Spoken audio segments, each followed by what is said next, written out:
ತಹ ನಮ್ಮ ಪೋಷಕರು ನಮ್ಮೊಡನೆ ಸಾಕಷ್ಟು ವರ್ಷಗಳಿಂದ ನಮ್ಮ ಬೆನ್ನೆಲುಬು ಆಗಿ ನಿಂತಿದ್ದಾರೆ. ಎಲ್ಲರೂ ಪೋಷಕರೇ ಇಲ್ಲ ಅಂದರೆ ನಮ್ಮ ವಿದ್ಯಾಸಂಸ್ಥೆನೇ ಇಲ್ಲ. ಸೊ ನಿಮ್ಮೆಲ್ಲರಿಗೂ ನನ್ನ ನಮಸ್ಕಾರಗಳು. ಇವತ್ತು ಸ್ಕಿಲ್ ಹಬ್ ಕೌಶಲ್ಯ ಕೇಂದ್ರ, ಇದು ಪ್ರೈಮ್ ಮಿನಿಸ್ಟರ್ ಕೇಂದ್ರ ವಿಕಾಸ್ ಯೋಜನದ ಅಡಿಯಲ್ಲಿ ಆತ್ಮನಿರ್ಭರ್ ಭಾರತ್ ಸ್ಕೀಮ್ಸಲ್ಲಿ ಈ ಸ್ಕಿಲ್ ಹಬ್ಸನ್ನು ಪ್ರಾರಂಭಿಸಿದ್ದೇವೆ. ಆದರೆ ಇದೇನು ಹೊಸದಾಗಿ ಪ್ರಾರಂಭಿಸಿಲ್ಲ ನಾವು, ಅಂದರೆ ಇದು ಸುಮಾರು ದಿನಗಳಿಂದ ಇದೆ, ವರ್ಷಗಳಿಂದ ಇದೆ. ಆದರೆ ನಮ್ಮ ಜನಗಳಿಗೆ ಮುಟ್ಟಿಸುವಂತಹ ಕಾರ್ಯದಲ್ಲಿ ನಾವು ಇದರೊಡನೆ ಕೈ ಜೋಡಿಸಿದ್ದೇವೆ. This is in collaboration with our prime ministers ಕೇಂದ್ರ ವಿಕಾಸ್ ಯೋಜನೆ under national skills qualification framework ಅಂತ. ಆ್ಯಕ್ಚುಲಿ ಯಾಕೆ ನಾವು ಶುರು ಮಾಡ್ತಾ ಇದ್ದೀವಿ? ಸ್ಕಿಲ್ ಹಬ್ಗೂ ನಮ್ಮ ಸ್ಕೂಲ್ಗೂ ಏನು ಸಂಬಂಧ? ಇವಾಗ ನಿಮ್ಗೆಲ್ರಿಗೂ ಗೊತ್ತಿದೆ, NEP 2020 ಹೊಸದಾಗಿ ಜಾರಿಯಲ್ಲಿ ಬರ್ತಾ ಇದೆ. ನ್ಯಾಷನಲ್ ಎಜುಕೇಷನ್ ಪಾಲಿಸಿಯ ಮೂಲಕ ನೀವು ಅಬ್ಸರ್ವ್ ಮಾಡಿರ್ಬೋದು, ಎಂಜಿನಿಯರಿಂಗ್ ಮಾಡಿರ್ತಾರೆ ಬಟ್ ಬೇರೆ ಯಾವುದೋ ಕೆಲಸ ಮಾಡ್ತಾ ಇರ್ತಾರೆ. ಅವ್ರು ಮಾಡಿರೋ ಎಂಜಿನಿಯರಿಂಗಿಗೂ ಅವ್ರು ಓದಿರೋ ವಿದ್ಯೆಗೂ ಅವ್ರು ಮಾಡ್ತಾ ಇರೋ ಕೆಲಸಕ್ಕೂ ಕನೆಕ್ಷನ್ನೇ ಇರಲ್ಲ. ಯಾಕೆಂದರೆ ಅವ್ರ ಹತ್ರ ಆ ಕೌಶಲ್ಯನ ಉಪಯೋಗಿಸ್ಕೊಳ್ಳೋ ಅಂಥ ಪ್ಲ್ಯಾಟ್ಫಾರ್ಮ್ ಒಂದು ಸಿಕ್ಕಿರಲ್ಲ, ಅಥವಾ ಪ್ಲ್ಯಾಟ್ಫಾರ್ಮ್ ಸಿಕ್ಕಿದ್ರೂ ಅವ್ರಿಗೆ ಆ ಕೇಪಬಿಲಿಟಿನಲ್ಲಿ ಮಾಡುವಂಥ ಅವರ ಕೇಪಬಿಲಿಟಿಗೆ ಆ ಕೆಲಸಗಳು ಅನುಗುಣವಾಗಿ ಅವರಿಗೆ ಅದು ಇಷ್ಟ ಆಗಿರಲ್ಲ. Are there might be so many other various reasons. So ಎಲ್ಲ ಮನುಷ್ಯನಲ್ಲೂ ನಾವು ಒಂದು ಕೌಶಲ್ಯನ ಹುಡುಕ್ತೀವಿ, ಯಾವುದು ಅದು ಸ್ಟ್ರೆಂತ್ ಅವರಿಗೆ ಅಂತ. ಅದನ್ನು ನಾವು ಯಾವಾಗ ಡೆವಲಪ್ ಮಾಡ್ತೀವೋ ಅದರಲ್ಲಿ ಅವ್ರಿಗೆ ನಾವು ಎಜುಕೇಷನ್ ವೈಸು ಅಷ್ಟೇ ಅವ್ರಿಗೆ ತೊಗೊಂಡಿರೋ ಸ್ಟ್ರೀಮ್ಸು ಆ ಸ್ಕಿಲ್ಸನ್ನು ಇಂಪ್ಲಿಮೆಂಟ್ ಮಾಡ್ತೀವಿ. ಅದು ನಾವು ಶಾಲೆಯಲ್ಲಿ ಮಾಡ್ತಾ ಇದ್ದೀವಿ. ಈಗ ಶಾಲೆ ಬಿಟ್ಟು ಹೋದವ್ರಿಗೆ ಏನು ಮಾಡಬೇಕು? ಮಧ್ಯದಲ್ಲಿ ಡ್ರಾಪ್ ಆಗಿಬಿಟ್ಟಿರ್ತಾರೆ. 15 ವರ್ಷಕ್ಕೆ ಯಾವುದೋ ಮನೆಯಲ್ಲಿ ಕಷ್ಟನೋ ಅಥವಾ ಏನೋ ಸನ್ನಿವೇಶಕ್ಕೆ ಓದೋಕ್ಕೆ ಮುಂದೆ ಹೋಗೋದಕ್ಕೆ ಆಗ್ತಿಲ್ಲ ಅವ್ರಿಗೇನು ಮಾಡಬೇಕು? So under the Atmanirbhar scheme our government has taken up so many initiatives ಇದೆ. ಅದರಲ್ಲಿ ಈ ಸ್ಕಿಲ್ ಹಬ್ ಅನ್ನೋದು ಒಂದು. ಶಾಲೆ ಡ್ರಾಪ್ಔಟ್ಸ್ ಅಂದರೆ ಶಾಲೆಯಿಂದ ಇಳಿದವರಿಗೆ 15 ವರ್ಷದಿಂದ 45 ವರ್ಷದ ಒಳಗಿನ ನಾಗರಿಕರಿಗೆ ಈಗ ಯಾವುದೋ ಕೆಲಸ ಮಾಡ್ತಿರ್ತಾರೆ, ಬಟ್ ಅವರಿಗೆ ಕೆಲಸದ ಅವಶ್ಯಕತೆ ಇದೆ, ಒಳ್ಳೆ ಕೆಲಸ ಮಾಡಬೇಕು ಅನ್ನೋ ಒಂದು ಆಸಕ್ತಿ ಇದೆ. ಅವರಿಗೆ ಸಾಯಂಕಾಲದೊತ್ತು 5:30ಯಿಂದ 7:30 ತನಕ ಇಲ್ಲಿ ನಾವು ಅವರಿಗೆ ಆ ವಿದ್ಯೆಯನ್ನು ಕಲಿಸುತ್ತೇವೆ ಇನ್ ಕೊಲ್ಯಾಬ್ರೇಷನ್ ವಿತ್ ದ ಗವರ್ಮೆಂಟ್. ಈಗ ಯಾವ ಕೋರ್ಸ್ ಕಲಿಸ್ತಾ ಇದ್ದೀವಿ? ಈಗ ಕೋರ್ಸಸ್ಸು 36 ಸ್ಟ್ರೀಮ್ಸ್ ಇದೆ. ಅಂದರೆ ಲೈಫ್ ಸೈನ್ಸ್, ಪ್ಯಾರಾಮೆಡಿಕಲ್, ಮೆಡಿಕಲ್, ಯೋಗ, ಫಿಸಿಕಲ್ ಎಜುಕೇಷನ್, ಆ ಥರ 36 ಸ್ಟ್ರೀಮ್ಸ್ ಇದೆ. 300 ಕೋರ್ಸ್ ಇದೆ. ಅಷ್ಟೂ ನಾವು ಮಾಡಲಿಕ್ಕೆ ಅಸಾಧ್ಯ. ಇದು ನಮ್ಮದು ಈಗ ಅಂಬೆಗಾಲಿಡ್ತಾ ಇದ್ದೀವಿ ಸ್ಕಿಲ್ ಹಬ್ಬಲ್ಲಿ. ಅದು ಆಮೇಲೆ ಇನ್ನೊಂದು ಮಾತು ಹೇಳಬೇಕಾಗಿದೆ. ನಾನು ಜೈನ್ ಅಂತಾರಾಷ್ಟ್ರೀಯ ಶಾಲೆಯ ಪ್ರಾಂಶುಪಾಲರು, ಆದರೆ ಇದಕ್ಕೆ ನನಗೆ ಎಂಕರೇಜ್ಮೆಂಟ್ ಕೊಟ್ಟು ಇದನ್ನು ಮುಂದೆ ತಗೊಂಡು ಹೋಗಲು ಎಲ್ಲ ತರಹದ ಮೋಟಿವೇಶನ್ನು ಸಪೋರ್ಟ್ ಕೊಡೋದು ಡಾಕ್ಟರ್ ಚಂದ್ರರಾಜ್ ರಾಯ್ಚಂದ್ ಜೈನ್, ನಮ್ಮ ಚೇರ್ಮನ್ ಅವರಿಗೆ ನಾನು ಚಿರಋಣಿ. ಯಾಕೆಂದರೆ ಯಾವುದೇ ಒಂದು ನಾವು ಸ್ಟಾರ್ಟ್ ಮಾಡಬೇಕು ಅಂದರೂ ನಮ್ಮ JGI ಬ್ರ್ಯಾಂಡ್ ಆಗಲಿ, ಪ್ರತಿ ಸಪೋರ್ಟು, ಪ್ರತಿ ಹೆಜ್ಜೆಗೂ ಅವ್ರು ನಮಗೆ ಸಪೋರ್ಟ್ ಕೊಡೋದಕ್ಕೇ ನಾವು ಇವತ್ತು ಈ ಹಬ್ಬನ್ನು ಇಲ್ಲಿ ಸ್ಟಾರ್ಟ್ ಮಾಡಲಿಕ್ಕೆ ನಮಗೆ ಅವಕಾಶ ನೀಡಿದ್ದಾರೆ, ಸಪೋರ್ಟ್ ಕೊಟ್ಟಿದ್ದಾರೆ, ಮೋಟಿವೇಶನ್ ಕೊಟ್ಟಿದ್ದಾರೆ. ಸೊ ಇದಕ್ಕೆಲ್ಲದಕ್ಕೂ the man behind the curtains is our chairman. So ನಮ್ಮ ಚೇರ್ಮನಿಗೆ ಹೋಗಬೇಕು, ಎಲ್ಲ ಪ್ರೈಸಸ್ಸು ಅವ್ರಿಗೆ ಹೋಗಬೇಕು. ನಾವು ಬರೀ ಕೆಲಸ ಮಾಡಲಿಕ್ಕೆ, ಮುಂದೆ ಬರಲಿಕ್ಕೆ ನಾವಿದ್ದೀವಿ. ಈಗ ನಮ್ಮ ಚೇರ್ಮನ್ದು ಏನು ವಿಷನ್ ಏನು ಅಂದರೆ, ಪ್ರತಿ ಹಳ್ಳಿನಲ್ಲೂ ಲಿಟ್ರಸಿ ಮಿಷನ್ ಸ್ಪ್ರೆಡ್ ಮಾಡಬೇಕು. ಒಂದೊಂದು ಕ್ರೇಡಲ್ ಟು ಕೆರಿಯರ್ ಅನ್ನೋ ಕಾನ್ಸೆಪ್ಟ್ ಸರ್ದು. ಅಂದರೆ ಮಗು ನಮ್ಮ ಕಾಲೇಜಲ್ಲಿ ಸೇರಿಸಿದಾಗ, ನಮ್ಮ ಸ್ಕೂಲಲ್ಲಿ ಸೇರಿಸಿದಾಗ ಹೇಗೆ ನಾವು ವಿದ್ಯೆನ ಸ್ಟಾರ್ಟ್ ಮಾಡ್ತೀವೋ ಅದೇ ಥರ ಅವ್ರ ಕಾಲ ಮೇಲೆ ಅವ್ರು ನಿಂತ್ಕೊಳ್ಳೋ ಅಷ್ಟು ಆ ಸ್ಕಿಲ್ಲು, ಆ ಕೆರಿಯರ್ನ ಕಲ್ಪಿಸ್ಕೊಡ್ಬೇಕು ಅನ್ನೋದು. ಮತ್ತು ಆಂಟರ್ಪ್ರಿನರ್ಶಿಪ್ ಸ್ಕೀಮ್ಸ್ ಇದೆ, ನಮ್ಮ JGI ಅವ್ರದ್ದು ವೆಂಚರ್ಸ್ ಇದೆ.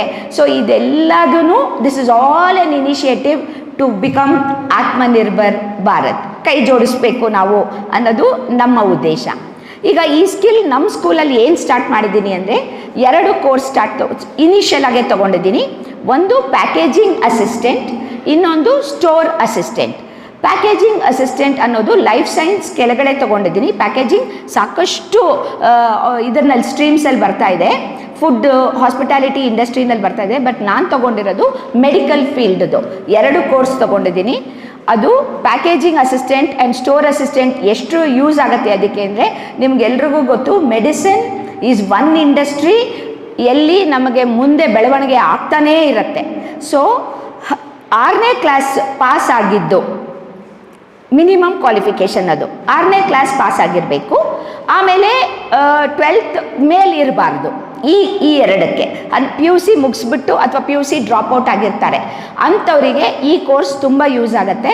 ಯಾವ ಥರ ಯೂಸ್ ಆಗುತ್ತೆ ಅಂದರೆ, ಈಗ ನೀವು MedPlus, ಅಪೋಲೋ ಇದರಲ್ಲಿ ನೀವು ಮೆಡಿಸಿನ್ಸ್ ಕೊಡೋದಕ್ಕೆ ಸ್ಟೋರ್ ಅಸಿಸ್ಟೆಂಟ್ನ ನೋಡಿರ್ತೀರಾ.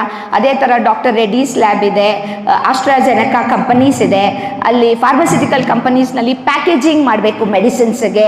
ಆ ಪ್ಯಾಕೇಜಿಂಗ್ ತರಬೇತಿ ಮತ್ತು ಸ್ಟೋರ್ ಅಸಿಸ್ಟೆಂಟ್ ತರಬೇತಿಯನ್ನು ನಾವು ಈ ವರ್ಷ ಅಂದರೆ ಈ ಟರ್ಮ್ಗೆ, ಇದು ಪ್ರತಿ 3 ತಿಂಗಳದ್ದು ಕೋರ್ಸು, 6 ತಿಂಗಳದ್ದು ಕೋರ್ಸು, ಆ ಥರ ಅವರ್ಸ್ ಇದೆ. ಇವಾಗ ಫಾರ್ ಎಕ್ಸಾಂಪಲ್ 150 ಅವರ್ಸ್ದು ಒಂದು ಕೋರ್ಸ್ ಇದೆ, 300 ಅವರ್ಸ್ದು ಒಂದು ಕೋರ್ಸ್ ಇದೆ, 360 ಅವರ್ಸ್ ಒಂದು ಕೋರ್ಸ್ ಇದೆ. So it depends upon the course what we take. So ಹಾಗಾಗಿ ನಾವು ಈ ಟರ್ಮ್ಗೆ ಈ 2 ಕೋರ್ಸನ್ನು ಚೂಸ್ ಮಾಡ್ಕೊಂಡಿದ್ದೀವಿ. ತಮಗೆ ಗೊತ್ತಿರುವಂತಹ ಯಾರಿಗಾದರೂ ಇದರ ಅನುಕೂಲ ಪಡೆಯಬಹುದು ಅಂದರೆ ಅವರನ್ನು ದಯವಿಟ್ಟು ನಮಗೆ ರೆಫರ್ ಮಾಡಿ. ನಾವು ಆ ಕೋರ್ಸನ್ನು ವಿತ್ ಪ್ಲೇಸ್ಮೆಂಟ್ ಮಾತಾಡಿದ್ದೀವಿ. ಆನ್ ಟ್ರೈನಿಂಗ್ ಇದೆ, ಜಾಬ್ ಟ್ರೈನಿಂಗ್ ಇದೆ, ಪ್ಲೇಸ್ಮೆಂಟ್ ಇದೆ. ಸಾಯಂಕಾಲದೊತ್ತು ಈ ಕೋರ್ಸನ್ನು ಸ್ಟಾರ್ಟ್ ಮಾಡ್ತೀವಿ. Admissions will start after April 1st week. ಇವಾಗ ಎನ್ಕ್ವೈರೀಸನ್ನು ಆಕ್ಸೆಪ್ಟ್ ಮಾಡಿಕೊಂಡು ಪ್ರತಿ ಬ್ಯಾಚಿಗೆ minimum will be 15, maximum will be 40 students. ಅಷ್ಟು ಒಳಗಡೆ ಒಂದು ಬ್ಯಾಚ್ ನಡೆಸಬೇಕಾಗಿದೆ. So we are going to start with 15 to 40 from 1st of April. ಸೊ ಅಷ್ಟರಲ್ಲಿ ನಿಮ್ಗೆ ಯಾರಿಗಾದರೂ ಅದರ ಉಪಯೋಗ ಪಡ್ಕೋಬೇಕು ಅಂತ ಅನಿಸಿದ್ರೆ, ನಿಮಗೆ ತಿಳಿದವ್ರಿಗೆ ಅನಿಸಿದ್ರೆ ಖಂಡಿತ ಮಾತನ್ನು ಹೇಳಿ ಅವರನ್ನು ನಮ್ಮ ಕಡೆ ಕಳಿಸ್ಕೊಡಿ. That is one thing. Next, ನಮ್ಮ ಪೇರೆಂಟ್ಸ್ ಈಗ 9th and 10th ಹೊರಗಡೆ ಔಟ್ ಗೋಯಿಂಗ್ ಬ್ಯಾಚಸ್ ಇದ್ದಾರೆ. ಇವರಿಗೆ ಸ್ಕಿಲ್ ಕೋರ್ಸಸ್ ಹೆಂಗೆ ಯೂಸ್ ಆಗುತ್ತೆ? Definitely it will help. ಇದು ಬರೀ ಔಟ್ ಆಫ್ ಸ್ಕೂಲ್ ಡ್ರಾಪ್ಔಟ್ ಸ್ಟೂಡೆಂಟ್ಸಿಗೆ ಮಾತ್ರ ಅಲ್ಲ, ಯಾರು ಬೇಕಾದರೂ ಮಾಡ್ಕೋಬೋದು. ನಾವು ಮಾಡ್ತಾ ಇರೋದು ಡ್ರಾಪ್ಔಟ್ಸಿಗೆ. ಬಟ್ 15 ಸ್ಟೂಡೆಂಟ್ಸ್ ತನಕ we can take students from 6th standard. From 6th standard we can enrol the students side by side. ಅವರು ಓದ್ತಾ ಇರೋದ್ರಲ್ಲಿ ಜೊತೆಗೆ ಅವರಿಗೆ ಇಂಟ್ರೆಸ್ಟ್ ಇರುವಂತಹ ಒಂದು ಸ್ಕಿಲ್ ಕೋರ್ಸನ್ನು ಕೊಟ್ಟು, ಇದು ಕೇಂದ್ರ ಸರ್ಕಾರ ಮಾನ್ಯತೆ ಪಡೆದಿದೆ. This is under the central government certification. Therefore ಮಕ್ಕಳು 10ನೇ ಕ್ಲಾಸ್ ಬಿಟ್ಟು ಆಚೆ ಹೋಗೋ ಅಷ್ಟರಲ್ಲಿ ಅವರ ಜೊತೆಗೆ 4ರಿಂದ 5 ಸ್ಕಿಲ್ ಸರ್ಟಿಫಿಕೇಟ್ಸ್ ತಗೊಂಡು PUCಗೆ ಹೋಗ್ತಾರೆ. They can go ahead for any stream they want, because under NEP it says we have got, if ಒಂದು ನಾವು ಇಂಜಿನಿಯರಿಂಗ್ ಕಳಿಸಿದ್ವಿ, ಮಗುಗೆ ಇಷ್ಟ ಆಗಿಲ್ಲ, ಡ್ರಾಪ್ಔಟ್ ಮಾಡ್ಕೋಬೋದು. They can go and choose the next subject of their choice and continue their education. ಮೊದಲು ನಾವು PUC BCom ತೊಗೊಂಡಾಗ 3 ವರ್ಷ BCom ಮಾಡಿದ್ಮೇಲೆ ನಮಗೆ ಡಿಗ್ರಿ ಸಿಗ್ತಾ ಇತ್ತು. ಇವಾಗ ಹಂಗಲ್ಲ. ಫಸ್ಟ್ ಇಯರ್ BCom ಕಾಮರ್ಸ್ ತೊಗೊಂಡಿದ್ದೀವಿ, ಡ್ರಾಪ್ಔಟ್ ಆದರೆ you will get a diploma certificate. ಬೇರೆ ಏನಾದರೂ ಸ್ಟ್ರೀಮ್ಗೆ ಚೇಂಜ್ ಮಾಡ್ಕೋಬೋದು. This is what is happening. ಇವಾಗ ಮುಂದಿನ ಎಜುಕೇಷನ್ ಈ ಥರನೇ ನಡೀತಾ ಇರುತ್ತೆ.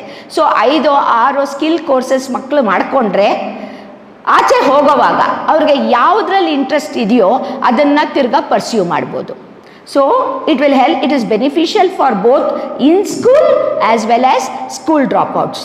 ಇಷ್ಟನ್ನು ಹೇಳಿ, ನೀವೆಲ್ಲರೂ ಇಷ್ಟೊತ್ತು ಪೇಷಂಟಾಗಿ ನಾವು ಈ ಸ್ಕಿಲ್ ಕೋರ್ಸ್ ಓಪನ್ ಮಾಡಿದ್ದಕ್ಕೆ, ಜೊತೆಗೆ ಬಂದು ಸಹಕರಿಸಿದ್ದಕ್ಕೆ ತುಂಬ ಸಂತೋಷ.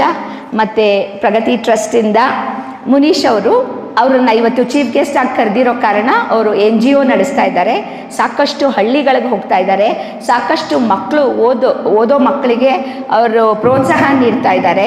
ಹಾಗಾಗಿ ಅವ್ರ ಕಡೆಯಿಂದ ಡ್ರಾಪ್ಔಟ್ಸ್ ಇದ್ದರೆ ಖಂಡಿತ ನಮ್ಮ ಜೊತೆ ಸಹಕರಿಸಿ ಅವರನ್ನು ಸ್ಕಿಲ್ಲಿಗೋಸ್ಕರ ಸೇರಿಸ್ತಾರೆ.